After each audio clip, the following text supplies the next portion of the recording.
Elgin Owls as they quest to go back-to-back. It's been a while since the team's gone back-to-back in Class 4A football. But with that, let's bring on our special guest, the head football coach of the Elgin Owls, the undefeated Elgin Owls. Looks like a coach in a bye week, comfortable there. Coach Chalmer Wyatt, thank you so much for joining us. Hey, thanks, guys. Hey, Ronnie, Phil, it's so good to hear from you guys. Hey, Chris, how are you? I'm doing all right, Coach. Coach Chalmer, how are you doing? Great. Coach Ballard, you can come over here in a second. We'll talk to you in a second. Coach Ballard, yeah. Man, it's good to see. I know you're enjoying the bye week. I know it's always a goal to be practicing on Thanksgiving. We're going to talk about your team this year. But I got to go back, Coach, before you came on the scene, I got to tell you there was some Elgin football days that weren't the best, 1-9 and 5-6 type seasons before he came along. What's been the secret sauce for you, Coach, in Elgin, Oklahoma? Man, just first of all, just getting a great group of coaches to come in when we got here. At the same time, our facility was getting done. I think that there was some potential buzz that we could build on with that aspect, and just being really consistent with our approach. When we were not very good, and when we started becoming a good football team, just being consistent in what our beliefs were, and just keeping our kids to our standard, and just seeing it through. And I think that's the main thing with how things worked, and just the progress we made throughout the down years to get to this point, just being consistent. What's it mean? Of course, your accolades have been great, defending state champions, but you're an Elgin guy. What's it mean to do it for your hometown? Yeah, it's special. Obviously, for me, just the familiarity of the people there. Our administration, a lot of them were some of my high school coaches. Just belief in our community and our players coming through, and all the things that goes with going back to your hometown. It's real, and it's magnified too, but it's been really special. It's been a long journey to get to this point, but now every now and then I look back and say it is really special just to kind of step back, smell the roses a little bit. Hey, Coach, we appreciate the shout out. I got there a little later than Ronnie, or I got to give it to Ronnie. He was all I came around late, but I came around. I had that in my notes. You're good. Yeah. Okay, good. One thing I've really noticed about Elgin, besides all the things you pointed out and the tremendous facilities and all that, your fan base. You guys have some of the most cranked up fans I've ever seen. It's in every sport. And it's cool. That's what makes high school sports, I think, so special, is the community gets so involved. But there's a good and a bad to that, right? When things are good, it's really good, and when things aren't as good, boy, it's really not good. But talk a little bit about that great fan base that you have in Elgin. Yeah, I've said this numerous times. I think Elgin is a place that has kind of been begging for a football team to be good. And it's a community that, is really kind of still a small community. Everybody still kind of knows everybody to an extent. And, man, people just look forward to Friday nights. I think that, by Tuesday, a lot of our parents and fans, they're already getting the itch, and that's special, because that's took a long time to get to this point. And, I say it all the time. I think that our atmosphere at a home game is tremendous. It's loud. We kind of have trademarked our jugs in the stands, and man, and you guys said it earlier. It doesn't matter where the game's at. This is what they do on Friday nights, and our kids are so appreciative of it. They talk about it all the time, feeding off of that, and it just it piggybacks to our coaches, and I just think it's really cool. I think it's something that we've been really wanting to have as a community, and just to see it, it's special. It's really special at Elgin. I believe it was 3 seasons ago, guys, when Guthrie, the school that we covered during the regular season, came to Elgin. Was that 3 seasons ago, I believe it was? And I know when we left that game, we looked at each other in the vehicle and said, get them while you can, because they're going to be really, really good, and that's played out. Of course, that class a few years ago, a lot of freshmen, sophomores that are now big-time players for you the last 2 years. Talk a little bit about some of those players. Of course, we always talk about Big Ritson down there. We talk about that big energy kid. We love him. We love his attitude and how he plays, not just football, but if he's on the wrestling mat or if he's on the baseball diamond, he's that guy. He's just got it. But talk about your kids. Yeah, I mean, it starts with Ritson. I've never been around a kid that the bigger the moment, the bigger you're going to get out of him. And then it's in any sport. It's tremendous. It's something that you can't teach. You just got it, and that's something that he has. And, he just pulls guys with him in that regard, and he just plays with a lot of confidence and, it just, leaks into the rest of our guys, and just a tremendous, tremendous athlete, tremendous kid. He plays with a lot of passion, and it's fun to watch him play. He's a guy that we talk about a lot. Like, we're glad he's on our team. And then you can go to Brody Morrison, who's been a 4-year starter. Just dynamic kid, both sides of the football, been that way for a long time. Tremendous, tremendous upbringing, and just a coach's dream. And he's, it never gets easy watching these kids become seniors and kind of watching them go about their business and their career. But those are two guys that, definitely be missed. And it's just really fun to have a front row seat to watch those guys go and compete at the highest level. And been doing it for a long time. Another great kid, Philip Pibiasi, that plays outside linebacker for us. Elgin kid through and through, parents played here, and just been a solid defensive anchor for us, as a leader, as just a disruptive guy on the edge. Great personality, and this senior class has really stepped up to the plate in a lot of ways. Because of some unanswered questions at the beginning of the year and this and that. And it's been really good to see these guys kind of come into their own and do it their own way and, put their own stamp on it. Well, I want to kind of brag on you, Coach Wyatt, and the rest of the staff. I mean, because, you have those hard years. I know we've seen it. I've been a part of some hard years. But the kudos to the coaching staff, because, you talked about Ritson and these other guys when they get in these big-time pressure situations, they just do outstanding, and one thing we've learned here lately, pressure reveals your preparation, right? So those kids, the moment's never too big for those guys. I mean, I've seen it in baseball, I've seen it in wrestling, I've seen it in football, but that's not just, Elgin football coaches, that's wrestling coaches, that's the baseball team, that's the community of Elgin. That's a culture thing. That's just something you just can't put in overnight. That's a process. So kind of talk about the culture you guys have down there with all sports down there in Elgin.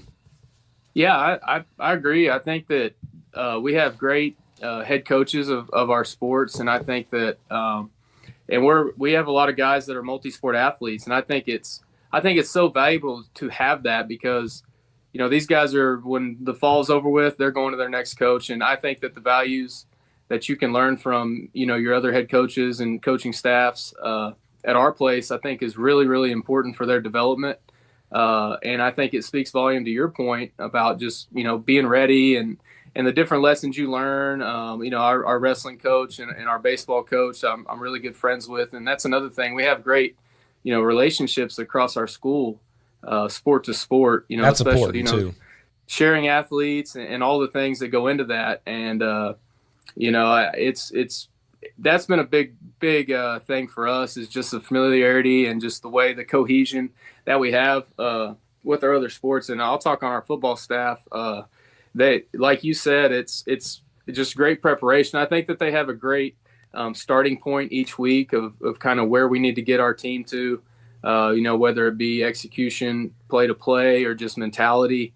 And we preach it hard, and our kids believe in us. And I think that goes, to the point where, they respect us, because we love our kids, and, we can coach them hard because they know, that we love them, and that we're going to demand our standard, and they want to live up to that, and the next point about that is that's getting relayed at the house too.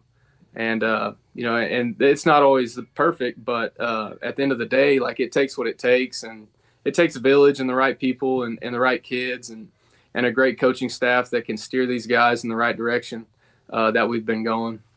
Visiting with the head football coach of the Elgin Owls, Chalmer Wyatt, 12-0 Owls, and they have the bye week getting ready for Cushing.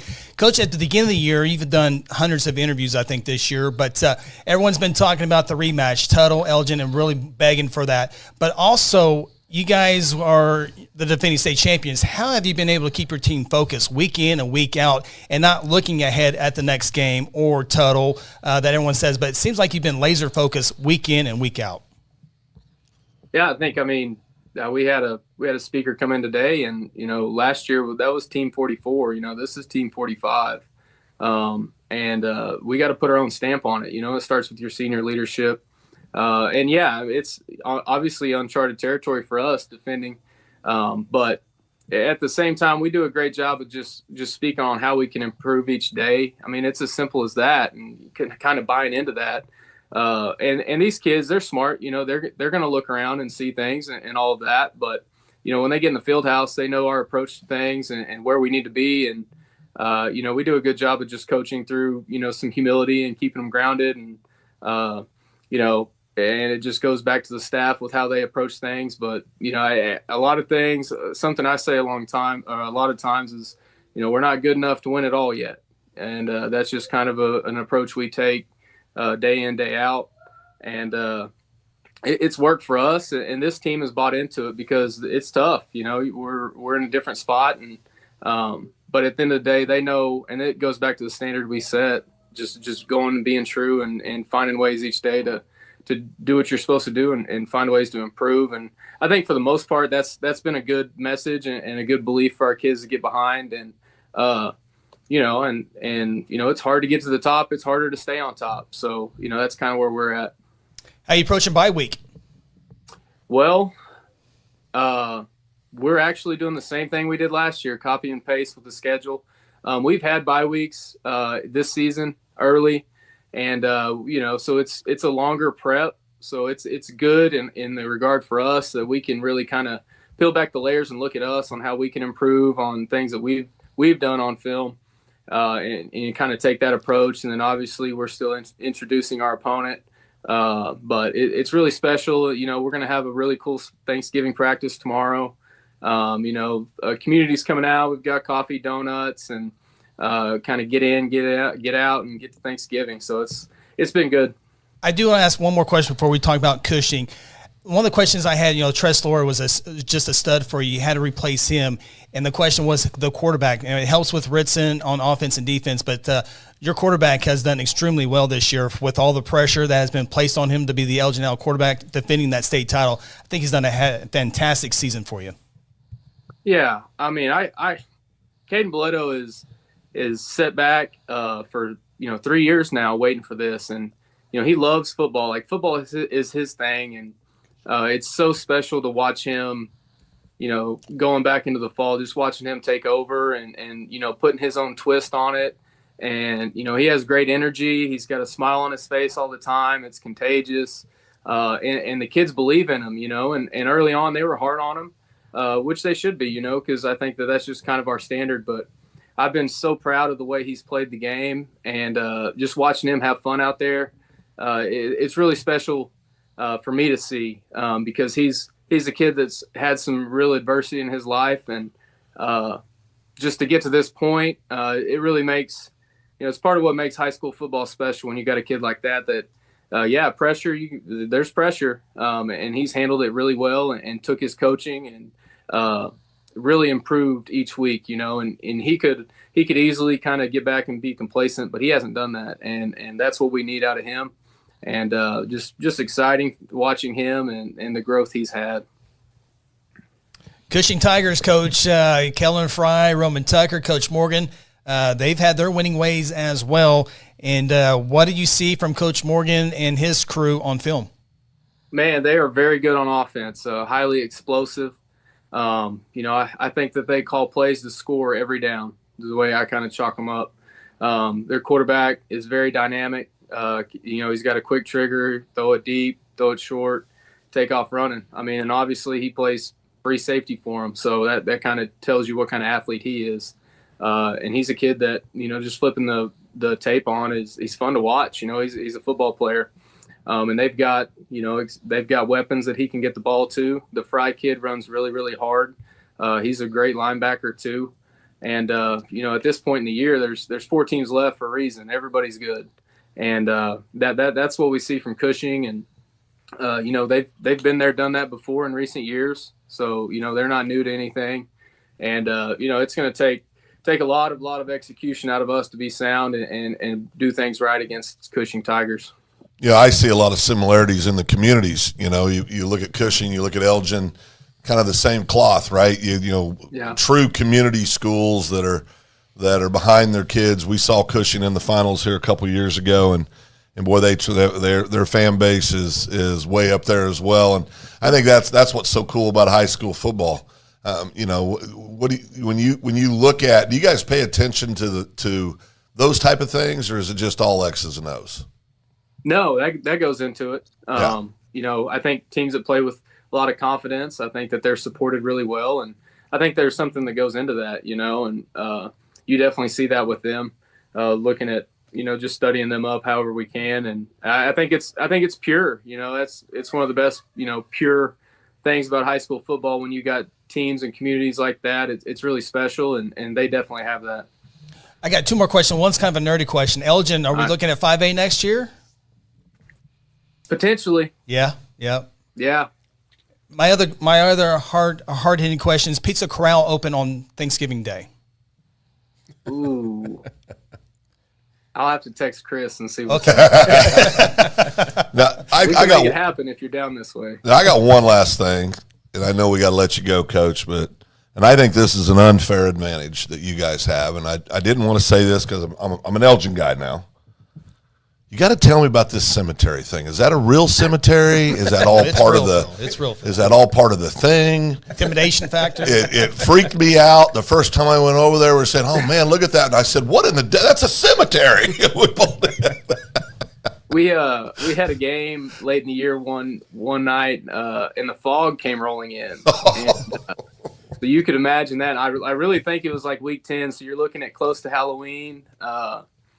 But no, it's real, and it's not moving. So it's that's gonna be funny.